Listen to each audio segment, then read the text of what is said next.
फैसलाबाद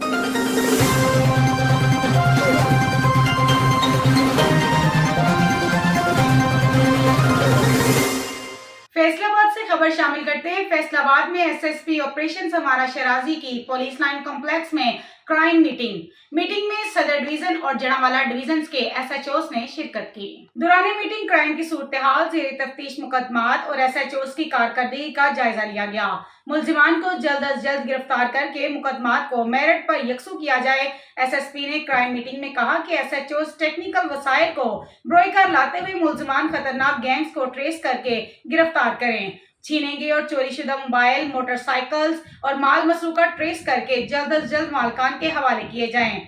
इश्तिहारी मुलजिमान और अदालती मफरूर इनकी गिरफ्तारी को यकीनी बनाया जाए। पेट्रोलिंग प्लान और स्नैप चेकिंग के निजाम को बेहतर बनाया जाए। शहरियों की हिफाजत फैसलाबाद पुलिस की अव्वलीन तरजीह है। मजीद ऐसी खबरों से बाखबर रहने के लिए देखते रहिएगा चैनल 1/1 न्यूज़ HD।